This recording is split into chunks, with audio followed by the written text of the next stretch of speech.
Okay, it's a great pleasure to have you with us today, Michael. Oh, shit, stop. It says that I'm not recording. Okay, it's a great pleasure to have you with us here today, Michael. It's Thank really you. an honor to me. Can you give us some information about yourself and about your business? Well, I am a writer, an editor, a public speaker to some extent, and I run a publishing company called Skirmisher Publishing, which focuses on games and fiction. And I've got a background mostly in trade journalism, which is to say I've written for magazines and newsletters dedicated to specific industries. Oh yeah, so you can give me some tutoring on how to write my questions and how to develop my career. I could, in fact, do that. And I've worked as a journalist and written a number of books over the years. So I've really kind of done it all. I'm very much a generalist when it comes to writing. Okay, that's perfect. Okay, let me ask you like a quite difficult question. What is the structural priming or syntactic persistence? Well, suffice it to say, anyone who can even ask a question that includes the phrase syntactic persistence probably has a much stronger background in the theory of writing than I do. And I say that without any sarcasm at all. My background, as I noted, is to a great extent in trade journalism and publishing, things that have prompted me to focus on practicalities, like getting stories done on deadline. So while there is, of course, a lot of theory running in the background of those processes that I need to be at least implicitly aware of, it's not on the forefront of what I do. All that said, my understanding of structural priming is that it is the tendency for someone to adopt in their writing a structure based on the things they have been reading or even the things they themselves have previously written. Okay, like how does this, let's say, syntactic persistence affect your writing? Like you work in journalism, you work with writing books and publishing. Like, how do you notice this phenomenon in writing? Well, the first way that I would notice it is if somebody read some of my work and said, wow, this story you've written sounds an awful lot like such and such an author. And then I would think back and realize I'd read that author quite a bit recently. And I'd say, oh, so it does. And that is how I first became aware of that phenomenon many years ago, where I realized, sometimes in response to feedback from others, that the voice and tone and structure I was using was very, very similar to something that I had absorbed, not consciously emulated, but unconsciously absorbed and responded to. Yeah, okay. So when you write, like, do you focus on embracing or using different shapes of the sentences or different ways, different techniques in writing? It depends on what I'm writing. If I'm writing something that is on an accident that happened. Sorry, Michael. Sorry, then Michael. I'm really focusing. Could you repeat that? Could you repeat that? If I'm writing a news story, for example, I'm going to be very matter of fact and straightforward in my structure. So I'm going to use a lot of declarative sentences which simply present information. If I'm writing fiction, on the other hand, I'm going to take a much more experimental approach or use a lot more in the way of descriptive words. If I'm writing game rules, it's really going to be very much a process where I am explaining things step by step. It might not even always use full sentences.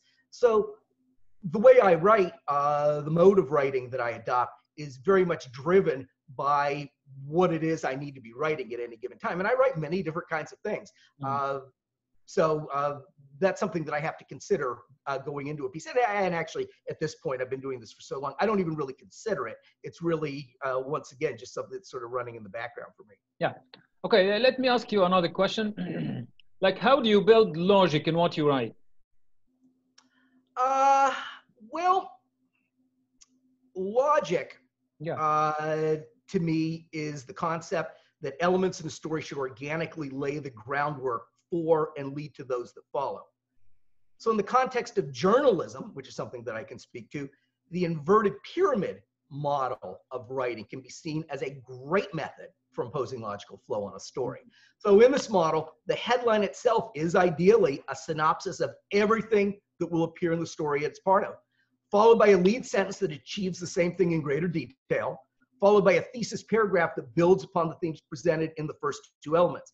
And everything that comes after that are just details foreshadowed by these core elements. So traditional newspaper writing, not feature writing that's trying to do something interesting or fun, but just straightforward news writing can be a really, really good model that can then be sort of expanded upon really for almost any sort of writing. On some level, I fall back on my background as a journalist, and an awful lot of what I write taps into that inverted pyramid model.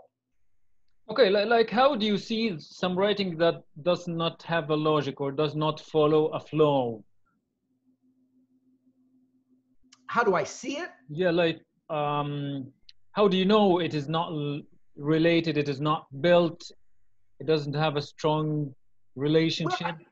Well, there can be any number of ways. One could be that a writer uses unsupported assertions. So for example, they might make a claim that's something that they believe or that they think their audience is going to believe.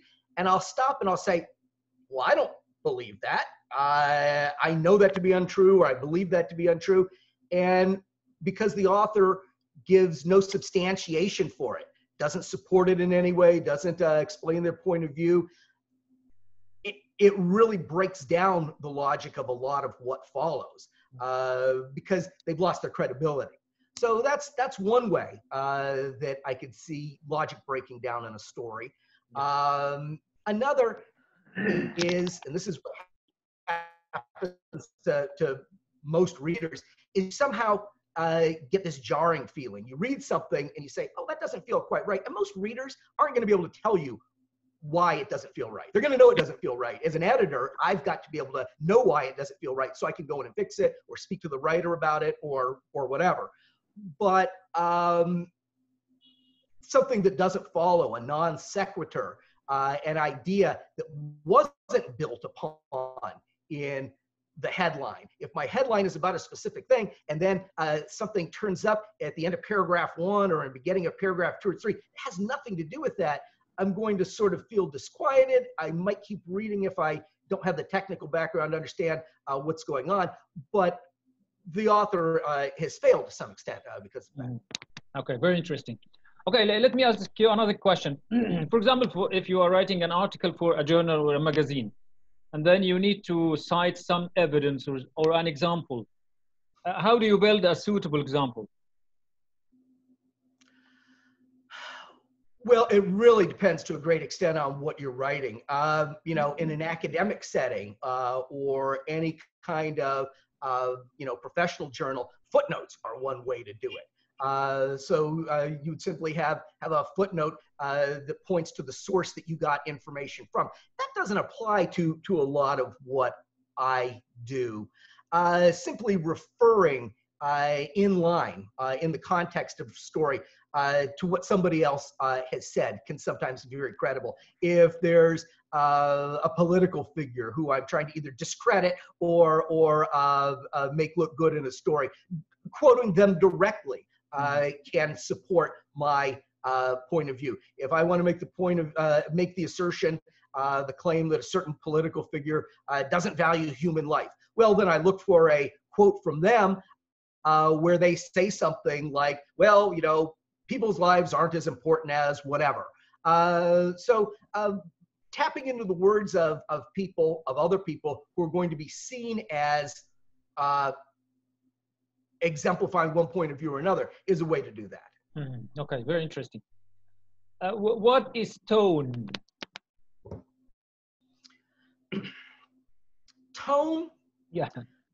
is the prevailing attitude that a writer adopts for a story, such as matter of fact, or somber, or humorous, or sarcastic. And the nature of a piece can often dictate what the appropriate tone for it should be. So an obituary is almost always going to be so somber. A news story is almost always going to be matter of fact.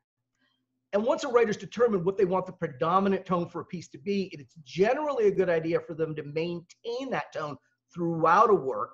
And a failure to do so will often, as we discussed before, feel jarring to readers. They'll feel as if something has not aligned properly.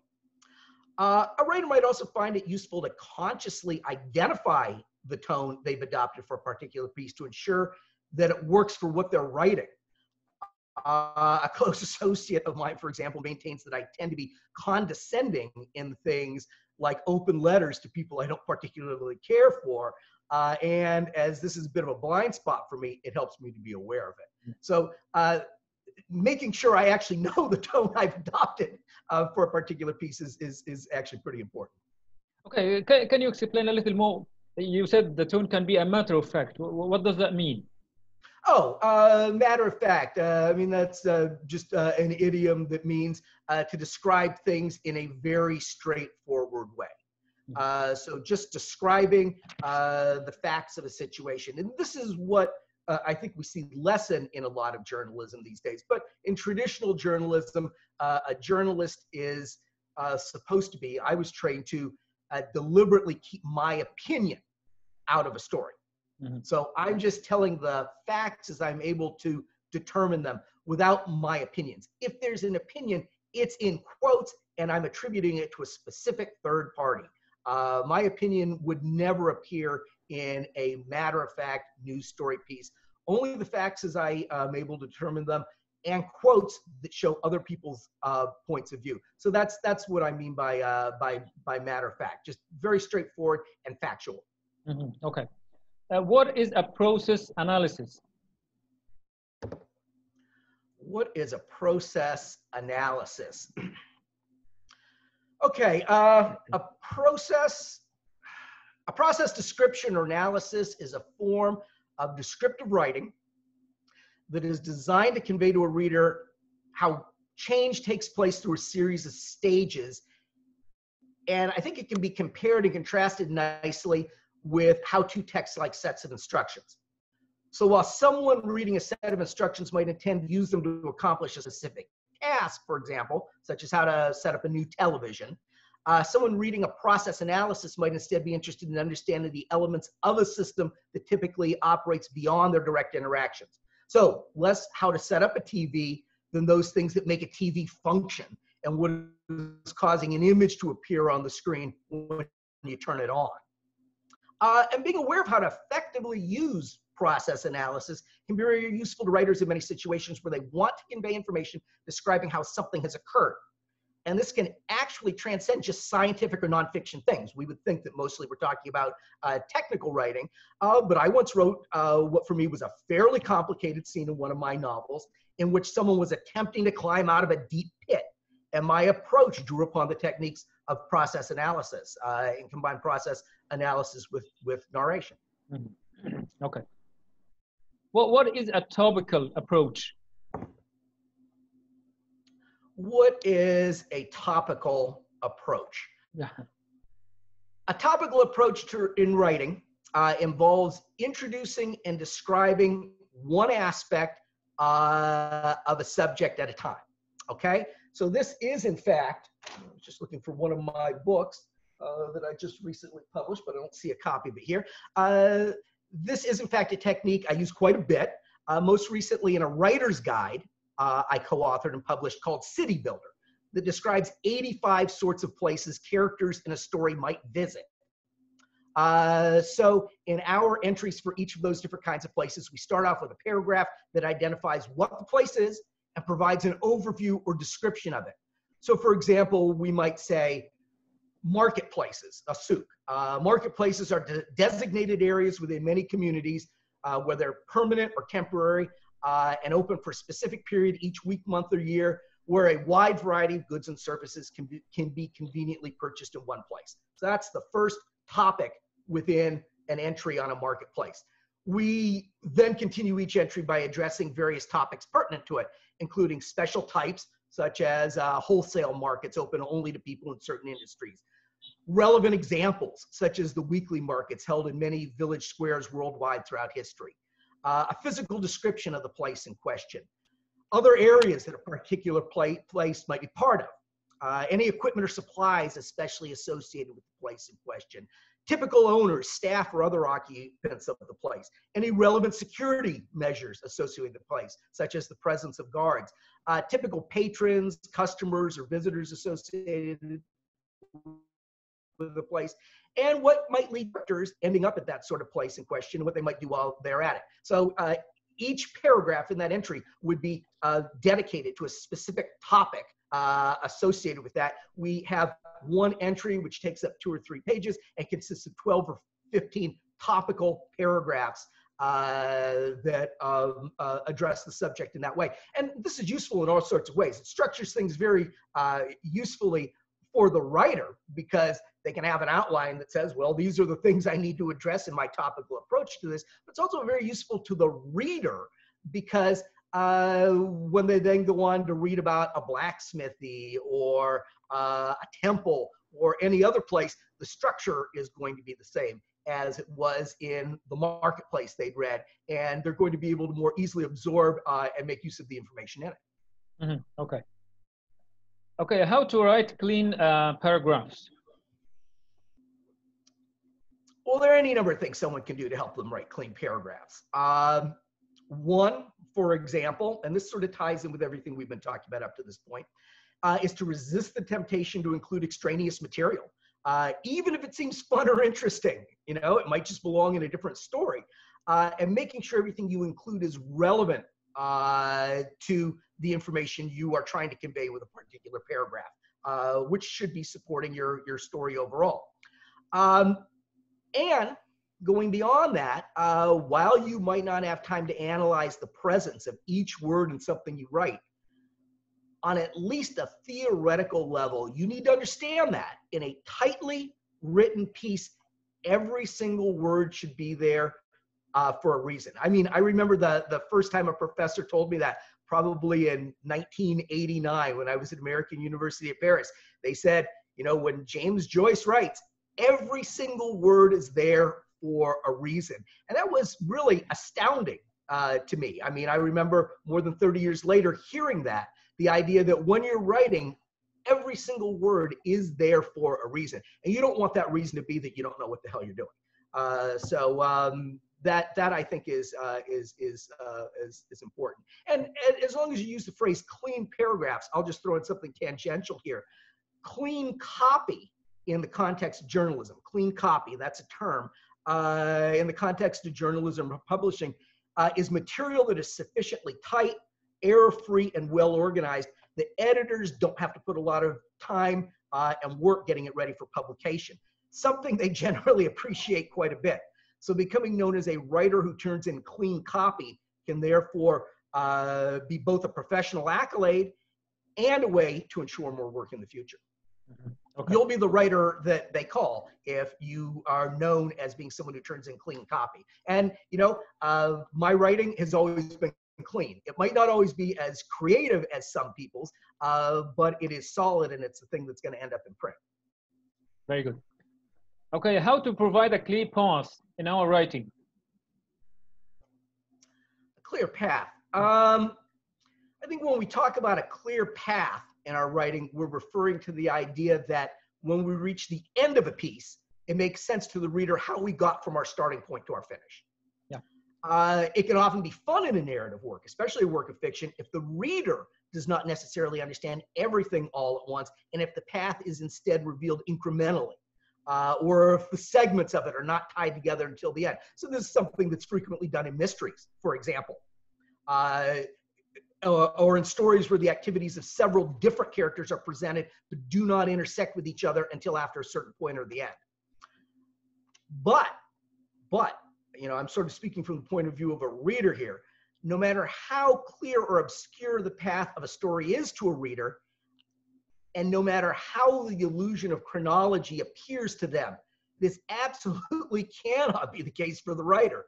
I'll often hear aspiring, sometimes even prolific, but generally unpublished writers giggle about how they just don't know how a story's going to end. and how they're just as surprised to find out as anyone. And this is really an absurd approach to writing. And an author needs to have a point of view that exists outside of time. The writer can't be in the story, no matter how fun they might think that is. The writer has to exist outside of time, outside the story, and to be able to simultaneously view every aspect of his or her story. And one way I often achieve this, in fact, is to have the end of a piece be one of the very first things that I write. If I know, I have to know how my story's going to end. I can't be surprised. I often end up changing by the time I'm done with the story, of course, because things do happen. But I'm not going to leave something as important as the ending of my story simply to chance. Okay. How to build the connections and to keep them strong in writing? Building connections in writing? Yeah. Okay, well, this goes back to some of what we're talking about already. There are any number of ways to help build strong connections in one's writing. A key thing, for example, is to understand that any unsupported assertions, which we talked about before in logic, that a writer might make, might be simply rejected out of hand by readers, who will then likely dismiss whatever it is a writer's trying to achieve with a particular piece. So by providing substantiations for claims a writer makes in a story, that writer imposes credibility on it and makes it more persuasive to many readers and harder to refute or reject, and thus strengthens the nature of it. And describing the methodology or logic train that led you to make a particular claim in a story, which you can do either subtly or explicitly depending on the nature of the story, can also help convince readers why they should believe it and lead them to view your argument as credible. So if you're writing a travel log, you're going to, and you want to talk about how great a place is to visit, then you're supporting your claim by showing how friendly the local people are, or how they're gruff, but they're actually really helpful, or how the food's really cheap, or how the hotels are all clean and it's safe to walk around at night. This is how you would establish a strong case, strengthen your premise that a particular visit. And then, of course, the opposite would be true if you wanted to try to warn people away from something. Structuring your piece is and incorporating material that supports your argument. I think this is how you build connections and keep them strong in your writing. Okay. So what is the role of inspiration? Does that speak to what you're asking, Nour? Yeah. Does that address your question? Okay. Yeah, sure.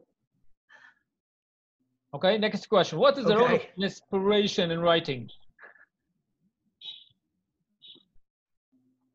What's the role of inspiration in writing? Much less so than a lot of people would think. Inspiration is an intangible that can motivate people to want to write, and which can be a unique ingredient that gives individuality to their work.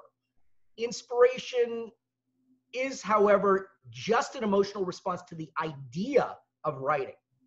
And it is almost never enough to actually make someone write or tell them how to. Too many would-be writers focus on the emotional and creative sides of the process and overstate the extent to which they are integral to it.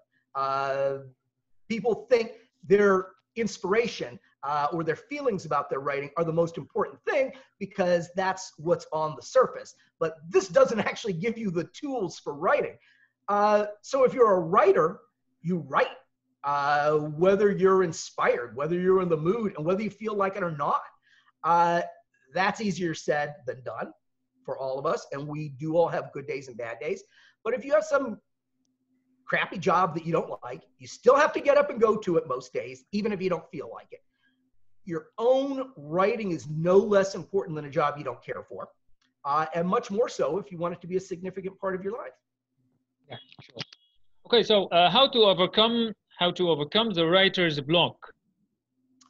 How to overcome overcome writer's block. Okay. Well, this is interesting. There's many ways to overcome writer's block. Is this something that some of your students or fellow writers of yours have complained about? Is this something that you've heard reference to? You mean my someone I know? Yeah. Have you heard people complain about having writer's block? I hear it all the time. I have many people complaining about Okay. writer's block. Well, all right. So let's define it. Writer's block is more or less generally seen as a mysterious force that intervenes to prevent creative people from putting their thoughts on paper or moving their projects forward. So we hear this term get thrown around a lot, but a lot of people, myself included, don't appear to suffer from this condition at all. When daily newspaper reporters are given assignments, for example, they almost always get them done on time and never claim an attack of writer's block. Why is that? Well, the main reason is, and this is key, writer's block doesn't exist. There's no such thing. It's that simple. There's no mysterious force that keeps someone from writing. There's only a lack of understanding about the writing process. What we call writer's block is a syndrome of technical failures. If you don't know what the next thing you should be doing in a story is, it's easier to say, this mysterious thing has happened and I don't know what to do about it, than to say, you know what? I just don't know what the next step in the process is, and I need to learn what it is. So the first thing to keep in mind is that writing is a technical process, like any other. If your job was digging ditches, would you ever presume to tell your boss that you have ditch digger's block? No, of course you wouldn't. You just get fired. But digging a ditch does take some forethought and effort and requires you to know things like the dimensions of the hole you're digging, the composition of the material you're digging into, what the proper tools for the job is, how permanent the hole is going to need to be. In the same way, professional writers understand that writing is a technical process and they consider the factors they need to complete a project and learn how to use them. And like digging ditches, writing is hard work. Some aspiring writers don't like it when it starts to feel difficult, don't want to make the effort to deal with it being hard, and they say, ugh, I must have writer's block. It's tough. It's like if you're out jogging. If you're out jogging and you stop jogging because it hurts, you know you're stopping because it hurts. You don't have runner's block. You're just not in very good shape. And this is the same thing that happens with writers. So when that happens, when they start to feel the pain of writing, a lot of inexperienced writers will forego working on projects until they either randomly stumble upon the next step in the process or abandon it forever or learn what that next step in the process is. And going back to your question about inspiration and emotions, you know, creativity and an emotional response is important to writing, and they're a big part of what can make someone's writing unique and interesting. They just aren't fundamental to the technical aspects of the writing process, and that's what actually gets a story done. Okay, let me ask you another question. Okay, you are writers, you understand how your readers' brains work, and you understand how to build logic and how to build sequence in your writing, how to convince them with your ideas. Like, do you people manipulate people's minds? Do I what? Do you writers manipulate the reader's minds, the people's minds? Oh, absolutely. And everything that we've discussed here it speaks to the idea of manipulating people's minds. We've been talking about making an argument and presenting facts. Even if we're just writing fiction, we're trying to convince people of something. We're trying to convince people to like something or dislike something or have a response to something, one way or the other. We're trying to get them to respond to us. We're trying to get them to like us in many cases or hate us in some cases, or respect our work or want to talk about our work. Writing, what is the motivation for writing? Just to sort of come at this from a different point of view, it is a writer's foothold in eternity. It is their legacy. I mean, we read in the Iliad that you know, as someone who isn't a hero is going to be remembered by their children and maybe their grandchildren and maybe one generation after, and then they're gone forever. They have simply disappeared as if they never existed. And a writer knows, I know that one of my novels, I mean, I know this, that statistically, because I've read so many old novels and fallen in love with them and wanted to learn more about the author. 100 years from now, or 200 years from now, some kid is going to read one of my novels, and it's up to that point in his or her life going to be the best thing they've ever read. And I'm not speaking to the quality of my writing or overstating. I'm just saying that it's going to resonate with someone. 200 years from now, somebody's going to read one of my books, and it's going to resonate with them, and it's going to make a difference in their life. And 200 years from now, on that level, I will still have a foothold in this world because of how I've chosen to make my life as a writer and as a publisher. Yeah. Okay, that's a really great note to finish our meeting, to stop our meeting. It has been a great pleasure talking to you, Michael, today. Likewise. Thank you so much, Nour.